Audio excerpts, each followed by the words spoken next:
In today's video, we are going to unbox this cheap monitor from Lazada. It costs 2,100 yata. Parang ganun. So, kasama na dun yung shipping fee. So, ito ay 19 inches LED monitor. So, yan ay NVISION. So, yan, balot na balot siya ng bubble wrap. Kaya mahirap siyang buksan. Pero okay lang. Basta safe naman si item sa loob. Kasi nakamotor lang kasi si delivery manong. Deliver sa amin ito. And parang meron something sa gilid. So may papel dito sa gilid. Check natin. Okay, ito ay sales receipt from ECPC. So, ito ay 2,099 lang pala yung monitor plus shipping fee. So, 2,119 lang pala. So, yun. Murang-mura na si monitor. Pero check natin yung loob. Hopefully, walang damage. Yan. Medyo magaan naman siya ng konti. Oh, itanggal yung mahon. Hanggang.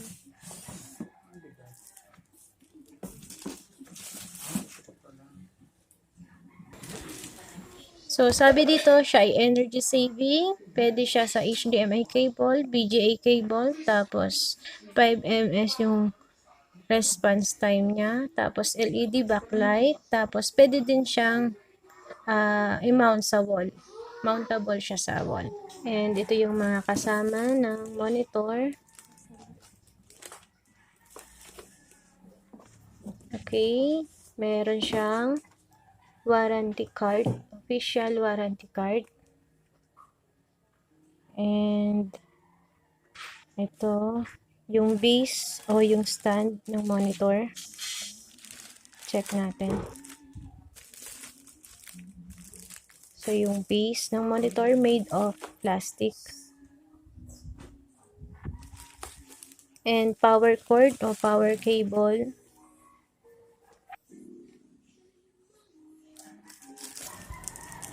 And may free HDMI cable. So, ito yung HDMI cable na kasama. So, wala nga lang siyang kasamang VGA cable. So, parang hindi natin magagamit muna itong HDMI cable kasi yung lumang PC natin is VGA lang yung pwedeng isaksak. Pero meron naman tayong available na VGA cable dyan. So, let's check natin ang monitor.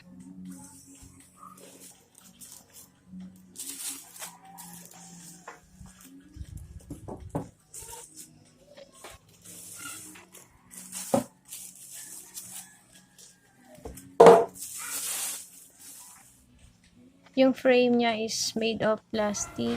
So, lagyan na natin siya ng stand o itong base niya. So, ikabit na natin. So, dito ako nahirapan sa part na to. So, yung pagkakabit ng base, medyo mahirap. Ito ay twist lock. So, kailangan i-adjust natin pakanan. Yun. Move lang natin siya pakanan. Twist lang. And ito ay natitilt up and down. So, dito sa front yung display. So, yung control buttons ay nasa bandang likod. So, yan. Ito yung power. And doon sa bandang taas ay yung kung saan pinaplug yung power cable o yung power cord. Yan. Ito sa gitna yung model ng monitor. Tapos dito, ito yung port ng HDMI and VGA.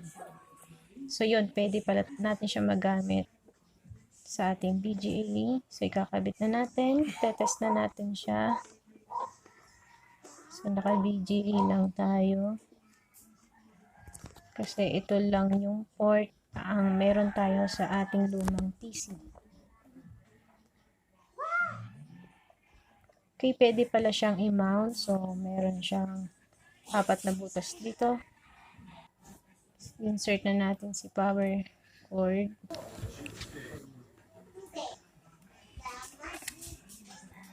And yung sabi AVR.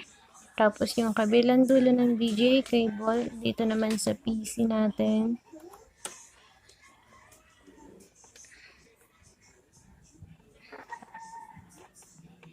Okay, turn on natin. Pati si monitor. So, yun. So far, wala naman akong nakikita problema.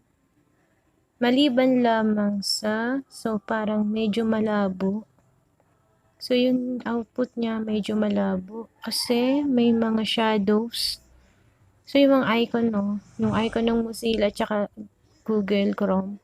May shadow sa mga gilid. Kaya medyo parang masakit sa mata. Pati yung mga text. So, ito yung mga text. Kung mapapansin nyo yung S. Nagdodoble. So, malabo. And nga pala, diba sabi ko, natitilt siya up and down. So, yan. Pwede siyang i-move up and down. Yan. Pero, hindi siya natitilt ng left and right. So, pag inipod mo, so, kasama na yung base. So, yung tingin ko, kaya malabo yung monitor kasi naka-VGA cable siya. So, ang ginawa ko, bumili ako ng VGA to HDMI converter. So, para magamit lang yung monitor ng maayos habang wala pa kaming bagong PC na may HDMI port. So, bago ko ikabit, ito yung output niya. So, yan, di ba may shadow siya. Tapos, yung sa Word, ito yung text. Sa parenthesis, merong shadow. So, yan. Bago ko muna ikabit yung HDMI converter. Okay, so, connect na natin yung VGA to HDMI converter. So, ito yung VGA sa mismong PC. So, yung dati ko kasing nabili is mali. HDMI to VGA. So, mali pala. Hindi siya gagana dito. Then, ito yung power. Tapos, ito HDMI. Then, yung kabilang HDMI sa monitor. So, ito na yung kinalabasan. So, yan, di ba? Luminaw na. So, nawala na yung mga shadows sa mga gilid. So, hindi monitor yung may problema. So, dahil nga naka-VGA lang tayo. So, ganun yung output, malabo. So, ito talaga, super linaw na. Kasi sa actual talaga, sobrang nakakasakit ng ulo. Check natin yung screen resolution. So, yung display is VGA to HDMI, then 1920 by 1080. After 2 months, so nakabili na ako ng PC o nakapag-assemble na ako ng PC. So, ito ay HDMI to HDMI na. So, hindi na ako gumagamit ng converter. So, ito pa rin yung monitor namin. And so far, wala naman ako nakikitang problema. So, yan. Maganda pa rin yung output o yung display na. Malinaw. So, nagre-review kasi ako after mga 2 months, 5 months, ganun. So, pag sa Lazada, nire-review ko. So, ini-edit ko na lang. Basta, ma-review ko siya ng maayos. Then, ito yung text. So, wala siyang shadow. So, akala ko may problema is monitor. So, yung VGA cable pala.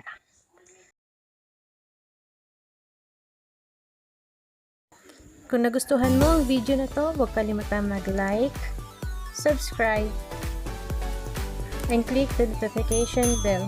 Thank you!